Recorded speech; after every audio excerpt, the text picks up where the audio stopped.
Last week, we looked at how we see money impacts how we handle money. But today, we're talking about more money. I thought someone would be excited. More, someone's like, oh no, like I've heard the great theologians say more money.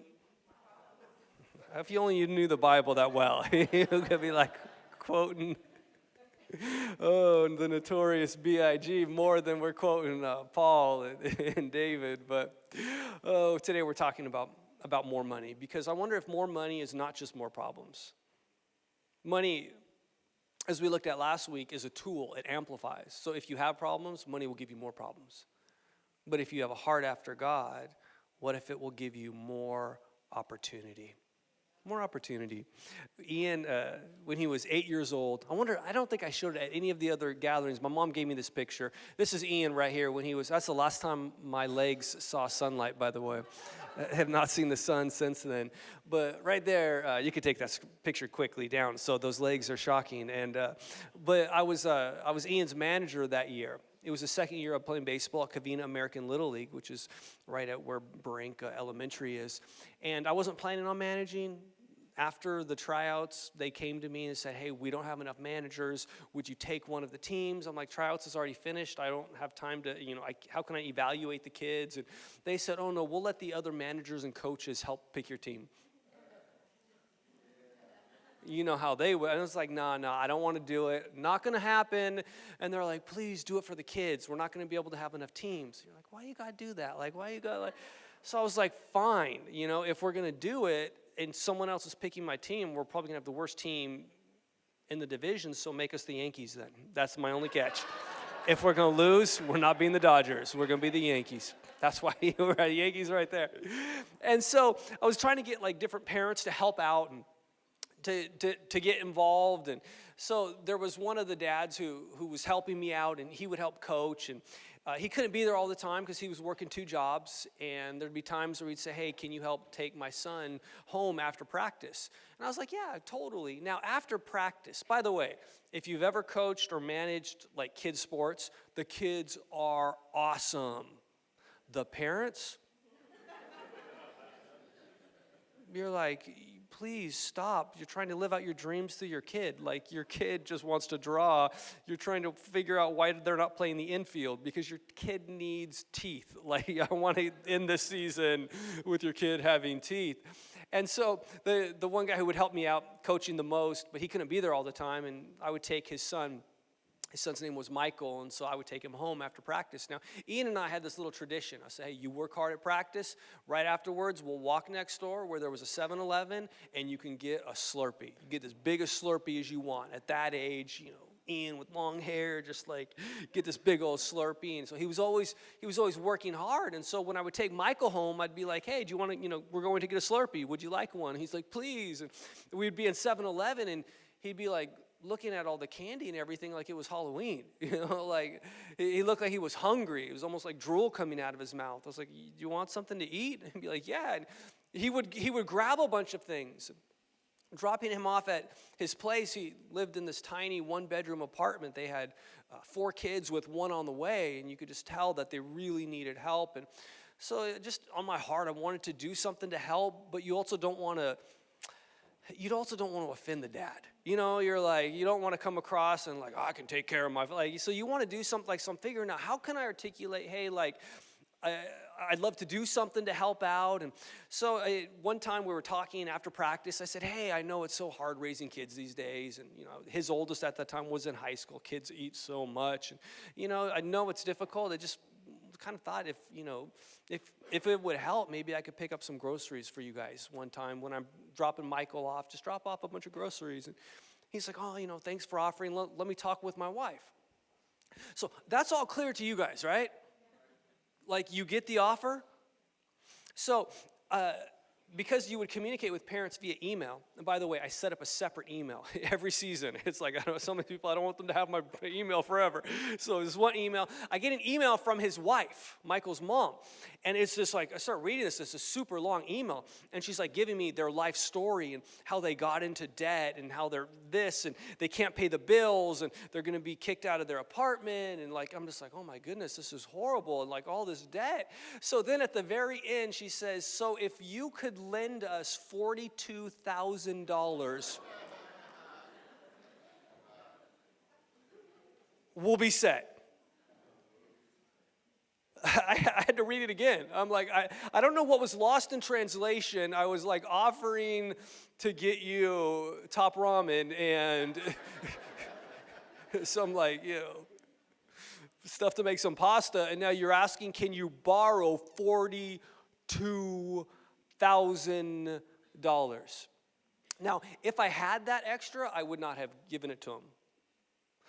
But the reality was, even if I wanted to, I didn't have the funds to lend him $42,000. Here's the thing. You cannot give what you do not have. You don't have a talent, you can't give it. You don't have time, you can't give it and help someone else. And if you don't have money, you can't give it. 2 Corinthians 9:11 says, you will be enriched in every way so that you can buy bigger houses, faster cars, nicer clothes, more purses. Is that what it says? No, it says in every way so that you can be generous on every occasion. I find that there's times that I want to help, but I don't have enough to help. So we think, well, at least my heart is in the right place. You ever found yourself like, my heart is in the right place? Because your heart is in the right place doesn't mean that you can actually help someone. So I wonder if God is looking for people who have a pure heart. We learned last week that the root of all evil is the love of money. It is not money. And God is not going to give people who love money resources, but I wonder if God is looking for people who have the right heart to put more in their hands so that they could help other people. Otherwise, how are we going to help people? People say, it's the thought that counts. I've been on mission trips. I've gone to India, and I've seen poverty like I never imagined. And I could not walk around and just tell people who were starving, didn't have a place to live, thinking about you. Thank you. It's the thought that counts. Drive down to LA after our gathering today. See the homelessness. Just walk around and see how happy they'll be if you tell them, I'm thinking about you. Just know today. People are like, I don't need your thoughts. Some of them need help. Some of them need mental help. Some of them need assistance in housing. Some of them need food. You see, in order to give more, we got to get more. We need a surplus. Point number 1, I have 9 points today. So your hand is going to get tired writing notes, or your thumbs. Point number 1, to be really generous, you really need more than you actually need. Now, I'm not, some people are like, oh, I need a Porsche. No, I'm not talking about like you. I'm talking about what you actually genuinely need. That to be really generous, you really need more than you actually need. Now, some people are like, yeah, but it takes money to make money, and I don't have money. It takes money to make money. Now, it is true that those with great amounts of wealth have opportunities those of us who don't have a lot of wealth don't have. They could understand certain things, tax code, and they could invest in certain opportunities. But it helps, but it isn't necessary. And I want to break down a lie that some people are believing. The lie that I don't have enough money to start right now. You have enough money to start. Don't believe the lie that you don't have enough. There's another lie, because people say, well, it's your net worth is equal to your network. You ever heard it said, it's not what you know, it's who you know? And it's true that people can open up opportunities, but too many people think that that's, if I don't know the right people. That is a lie, thinking you don't know the right people. Right now, to start, you have exactly what you need, and you know exactly who you need to know. Oh, I thought someone would get excited about that. Here's the thing. Businesses that have like really taken off are oftentimes businesses that solve problems. You know, businesses, they start companies to solve a problem. Sometimes the problem, it's a quality problem because the product is defective, or they figure out a way to make it that much better. And so you think, okay, they're solving a problem with the product because quality is getting better. Sometimes it's not quality, sometimes it's cost. They're like, oh, we could offer the same product, but we can offer it for a lower cost. And we're like, yeah. Other times it's a matter of convenience. Does anyone here remember how hard life was before Amazon? When you actually had to get dressed and leave the house to buy things? And now you're staring at your device. Why is it taking so long? Why is the driver taking so long? It's been 3 hours. Delivery's not available till tomorrow. I talk with so many young people. How many here are close to being 16 years old? Close. You're close. Close to being 16 years old. Are you going to get your license? Yeah? Okay. See, I think that's awesome. When I was like, I want to get my license right when I turned 16. I talk with other people who are getting close to 16. I'm like, are you going to get your license? They're like, no. They're not even interested. I'm like, why? They're like, you ever heard of Uber? My parents just send me an Uber. I'm like, well, what if you get hungry? They're like, Uber Eats, DoorDash, all these things that are so convenient. So some companies do really well because they're solving problems. Those companies that solve problems have employees who know how to solve problems. There's employees who solve problems, and there's employees who, some employees are the problem. You can determine which one you are. Or you can also ask your boss. You don't have to wait until the year in review. Oh, you see, we need to become the best problem solvers on the planet. God has called us to solve problems. Do you realize that Jesus came down to solve a problem we couldn't solve? We couldn't save ourselves. We couldn't forgive our sins. Jesus came down and did for us what we could not do. He solved a problem. Point number 2, solving problems brings in more money. Oh, I want to help someone today. Solving problems brings in more money. Pharaoh in the Bible had a problem. He had a dream. He didn't know what this dream meant. He went to his advisors, the wise men, people. He's like, tell me what this dream means. Nobody knew. Nobody could interpret his dream. Nobody could solve his problem. Wait, there was actually one person, Joseph. But Joseph was in prison. Joseph had been forgotten. Do you ever feel like you're in the wrong place?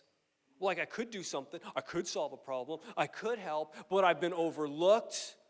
I'm in prison, maybe not physically, but you know what it's like to feel like trapped in a career, trapped in a job, being overlooked, and it's like no one's looking to me. I want to ask you, where is the problem that you have the solution for? Where's the problem you have the solution for? And you might think, but I don't know the answer. Joseph, he said, sorry, I can't interpret dreams, but there is a God in heaven who can.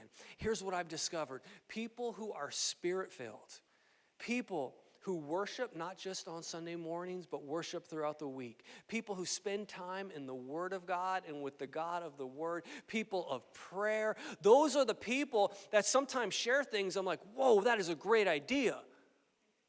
How'd you think of that? I don't know. It's like, you're smart, but you're not that smart. Like, you're creative, but I don't know that you're not. Like, God gives us ideas God brings solutions into our minds, into our lives. Proverbs 22:29 says, "Do you see any truly competent workers? They will serve kings rather than working for ordinary people." I want to say, be the best problem solver there is. If you're the best problem solver at your job, you'll start getting promotions. If you're the best problem solver at your job, you'll have other companies hunting you down. You won't be worried, like, I wonder when I'm going to get a raise. I wonder when I'm going to get a promotion. You'll start thinking, I don't know, there's so many options now. God, which one do you actually want me to choose? Point number 3, the problems you solve, the more problems you solve, the more opportunities you'll have. The more problems you solve in life, the more opportunities you will have. Now, nobody here, I'm not talking about you. I'm talking about the people who are in bed right now. I'm talking about you. I'm talking about the people who decided not to come to God's house today. But there's some people, not you, there's some people who work just hard enough to not get fired. And they are the same people who are shocked that they get paid just enough to not quit. You see, some people see work as evil, as it's like a curse. But you got to be willing to work hard in life. We need to have a good work ethic. There is nothing wrong with hard work. We live in this culture that enables laziness. We live in this culture, people say, don't work too hard. You know what they're really telling you? Don't make too much. Don't see too many opportunities. Just stay average. Just stay ordinary. Okay, maybe you don't believe me. Here's what it says in Proverbs 10:4. Lazy people are soon poor. Hard workers get rich. But it's hard. Like, work hard. There's nothing wrong with waking up early, being the first one in. Even, like, it's not just the physical side, but what about how we challenge ourselves mentally?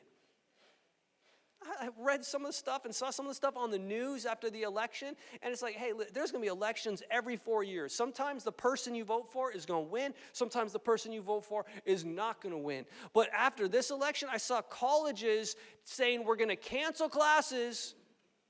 We're going to bring in cute animals for therapy so you can pet these. Like, what is...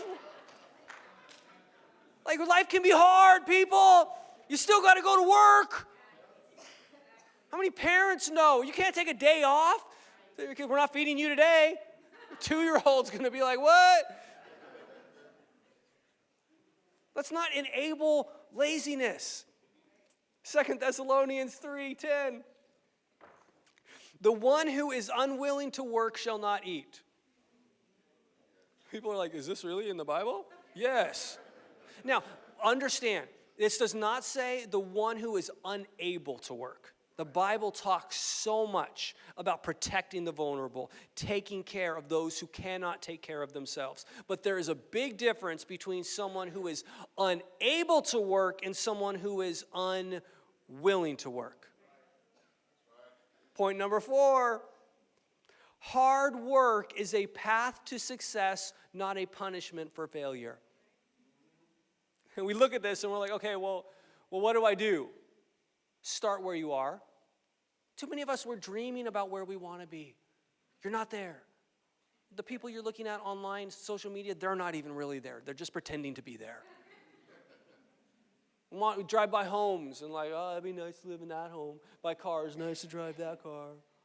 See people going on vacations, nice to take on that vacation. You need to start here.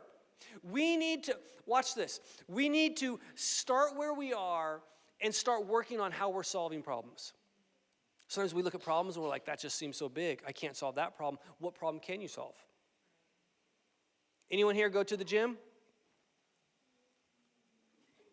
like raise your hand. What are you, sore? A shoulder day. Like, That's why no one really wants to raise their hand, because then you know people will look at you and judge you. I don't really believe. Nobody's asking for your split. No one is like, do you take any? When you go to the gym, there are those like people that you look at, you're like, I'll never be like that. I look at walking to the gym and like, I'm like, oh, the vein in that dude's neck is bigger than my bicep. My bicep's never going to be as big as that vein. Like, it's just totally discouraging. I can't lift that much, but what can I lift? And if you start where you are, lifting what you can, you also need to eat somewhat healthy, and you need to get enough sleep and take care of your body. But you'll discover after a few months, you're now lifting more. And after a few months, you're lifting more. Had you gone onto the bench and tried to lift way more than you could, you would have gotten injured. You see, sometimes we're looking at these massive problems. We're trying to do this. I can't solve that, so I'm not going to do anything. What can you do? Solve that problem. And then you'll realize, oh, I can solve bigger problems. And then I can solve bigger problems year after year. You'll find yourself becoming more valuable because you've been training. High schoolers in the room. You going to go to college? Cricket. What's the question? No. I used to be... I'm not anti-college. I used to think more people should go than now should go, and there's so much indoctrination. And plus, you got to figure out, like, it's not just are you going to go to college, but what are you going to major in?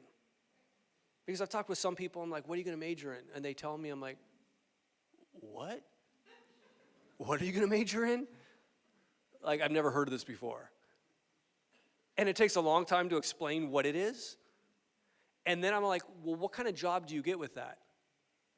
And sometimes they're like, I don't know. So how much is this college going to cost? How much, you're going to what university? Okay, how much is it per year? How much debt are you? So are you getting a debt that is more valuable than your degree? When Ian went to college, I was like, what are you going to major in? Econ. Cool, you could do a lot of things with econ.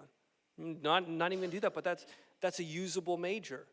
Get through. We got through in 2.5 years. Want to encourage little debt and all. Okay, this is like we got to be smart. And some people, going to college isn't even the right decision for you. There's some people that going to trade school is the best option. Lindsay and I have been having this plumbing issue since July, trying to work with insurance to get it fixed. So we've had a lot of plumbers come out. And I'm like, plumbers make how much money per hour minimum visit? I'm like, why did I become a pastor? I should have become a plumber. I didn't know plumbers make so much money. Rather than taking all that money, if it's right for you, and spending it on a college degree and working on debt, might as well launch a company. And you're a plumber, but you have other plumbers who work for you. So you're making money off of what...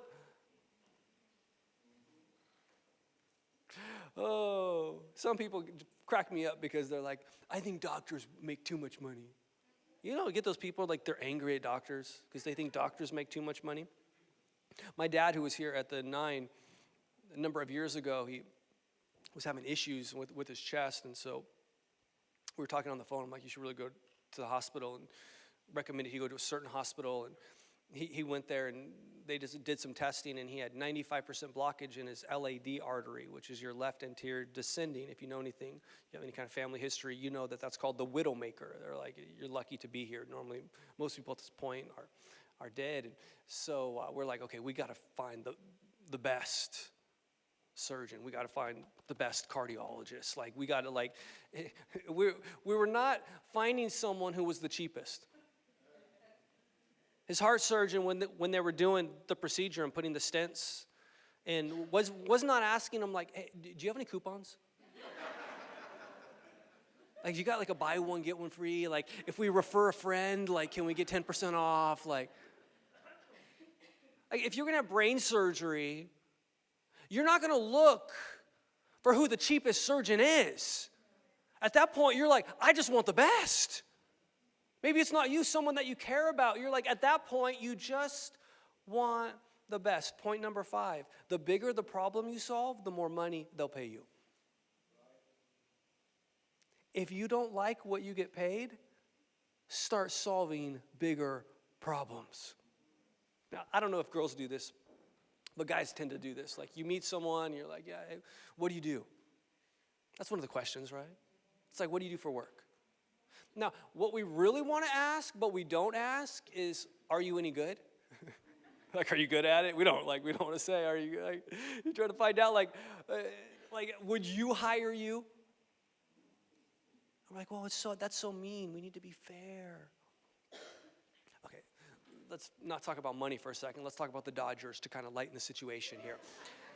The Dodgers signed Shohei Ohtani for $700 million. It's dollars, people. It's not pesos. So $700 million. That is so much money. Here's a crazy thing. I just read that in the first year alone, they made over $100 million on Shohei Ohtani, above and beyond what they paid him in that first year. Jersey sales, ticket sales, all how they track that. It's like, and that's not even just only what he did on the field. So, in a big moment, Dodgers, Yankees, World Series. It's like, Dodgers are up to bat. It's a big moment. Bases loaded. Who do you want up at the plate? You're like, okay, there's probably only 3 guys, maybe 4. You know, it's got either Mookie Betts, Freddie Freeman, or Shohei Ohtani, or maybe Teoscar Hernandez. Can you tell? I like the Dodgers. We can talk about Dodgers all day. You're like, can you imagine if it's a big moment and Austin Barnes is on the bench? You're like, who's Austin Barnes? Yeah. He's like, Coach, Dave Roberts, Coach, I have seniority. I've been a Dodger longer than any of them. Yeah, how many of us do that in the workplace? I've been wearing Dodger blue longer. It's not fair that he should get the opportunity. I should get there because, plus Shohei Ohtani, he's just a DH. He's not even playing. I have to catch. I'm a catcher. It's hard on my knees. After all this time, I should.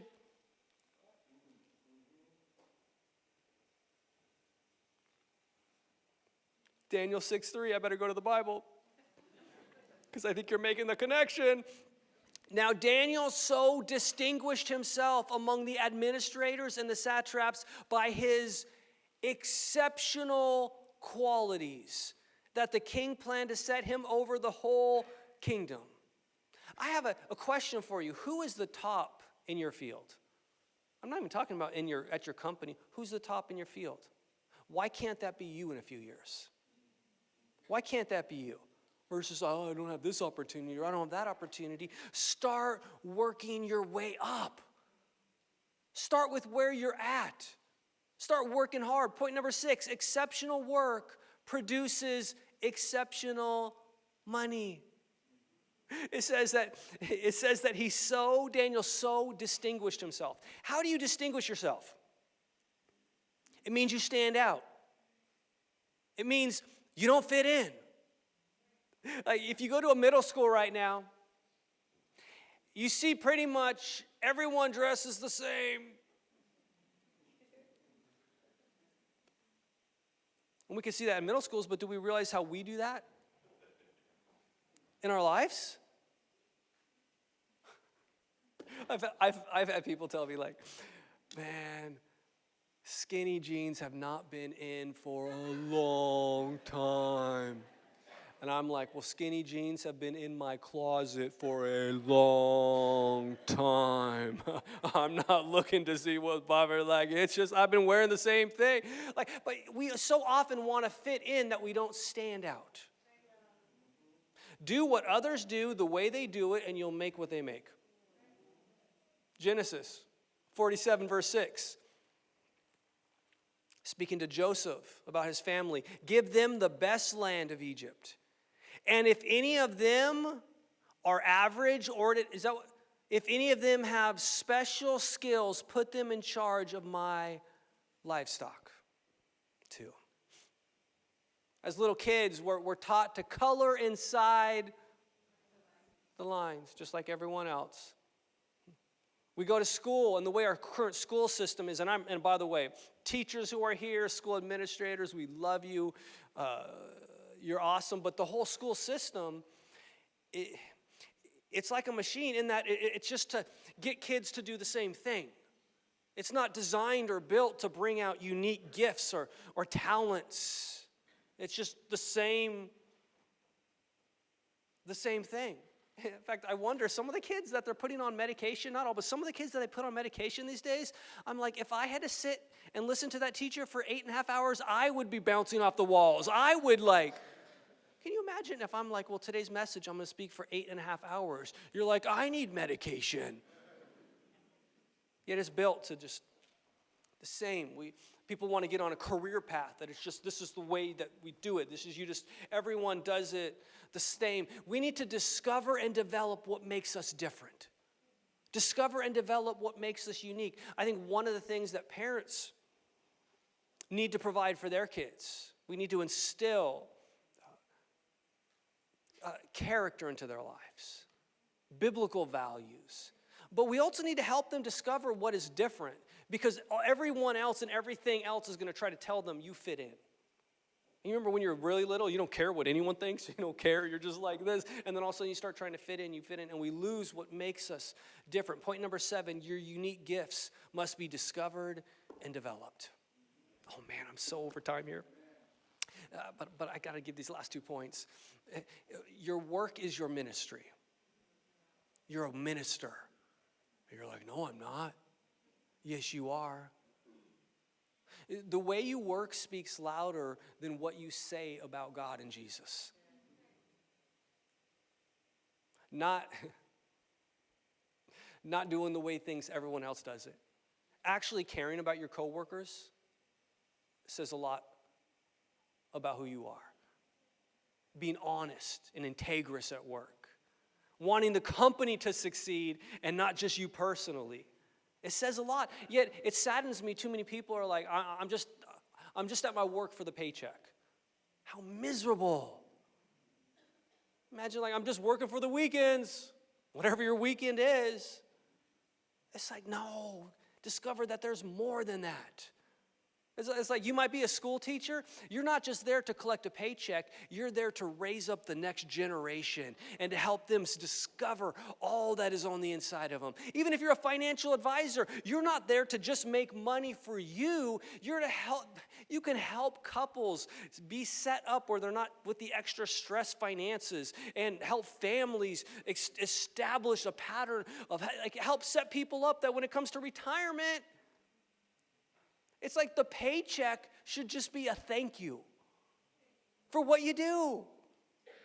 How you work, it reflects your heavenly Father. Your work, point number 8, is a way of serving people and glorifying God. Now, I want you to understand that you were created on purpose for a purpose. Even if your parents were like, you were a mistake, maybe to them, but not to God. Even if you never know, even if you've never met your earthly parents, you felt like they didn't want me. God not only wants you, He created you. He created you on purpose.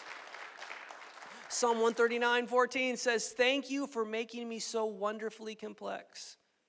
I tell Lindsay that all the time. I say, you are wonderfully complex. Here's what it goes on to say. Your workmanship is marvelous. You may not feel marvelous today, but you're marvelous. Goes on to say, how well I know it. It saddens me how people don't know how God made them so marvelous. And when you don't know who made you and how amazing He made you, you'll settle in life. That's point number 9. Too many people have settled. They settle in a relationship because they don't understand their value. They settle for a job or career because they don't understand how beautifully God has created them. And when you settle, you live in a less than life. Then when you settle, you struggle. I don't know what it is. It's just a struggle. Just like I'm struggling. I'm struggling because you're not doing what you were created to do. You can be good at things that you were not created to do. Don't think just because you're good at it that that's what you've been created to do. I've talked that I'm good at math. My grandpa was a mathematician for NASA. My step-grandpa was a mathematician for NASA. So I grew up and I did very well. I took the GMAT and scored off the charts. But I would never want to be a math teacher. I would be like, this is misery for me. But other people, math teachers, they come alive. When you see, you could be doing something that you're miserable because it's not what you've been created and called to do. So I wonder if God's looking for people with the right hearts, who don't love money, who love God. That God can put resources into our hands to make a difference. You look at the world, there are a lot of problems in the world, people. And yeah, they need our thoughts and they need our prayers, but we also need to make a difference. And we can't do something with what we don't have. And so much has been an overreaction to the whole prosperity gospel. If you remember, turning on the TV and seeing preachers, if you, in the next 99 seconds, give $99, you'll get a 99 return. And you're like, where in the Bible is that?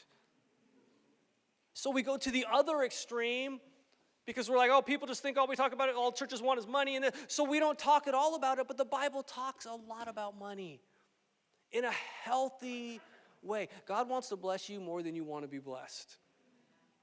But our hearts have to be in the right place. David, it says here in Acts 13:36, now when David had served God's purpose in his own generation, he fell asleep. You've been created on purpose for a purpose. And sometimes we could look at this and we think, yeah, I was born at the wrong time. Or we look at everything going on in the world like, God, why wasn't I living on this planet 100 years ago? For me, I've thought I really wish God had put me here on this earth during back when they had Westerns. I would have loved being a cowboy. My mom, after the 9, gave me this picture. This is me at church when I was really, really little. That was actually at church. I wore that outfit everywhere.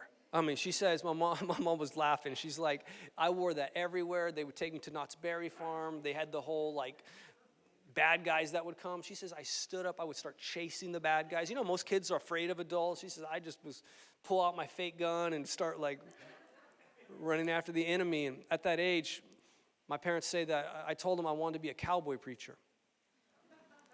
And they said, what's a cowboy preacher? They're like, we've never heard of a cowboy preacher. And they said, this is what they said. They said, I'd look at them. I told my parents, well, I'll tell people about Jesus. If they accept Jesus, they could live. If not, I'll shoot them.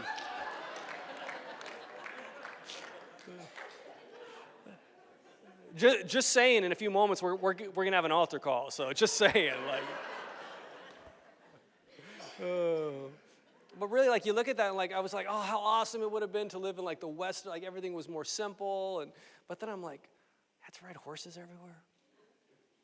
And I really liked my comfortable bed. I don't think they had Uber Eats back then. And so sometimes we think either I'm not valuable or God made a mistake. But no, God has you here for such a time as this. God has you here for such a time as this. And the church can rise up. And by the church, I don't just mean the church. I'm not talking about the church building. I'm talking about you and me. This is the time for us to rise up and be the solution to the problems that are out there. And we can't solve problems without the necessary resources. So I believe God is going to give some people some God ideas on how to solve some big problems, to bring more resources into your life. But he's not going to do it if your heart is just all about stuff and things. So culture wants to think. And you do all, even if you get all that stuff, you feel empty. But there's nothing that's so fulfilling as when you help someone else out. You might not be able to loan them $42,000, but you can help buy groceries. More money, more problems, is what Biggie said. But I think more money, if we have the right heart, more money means more opportunities to be generous with people who really need it.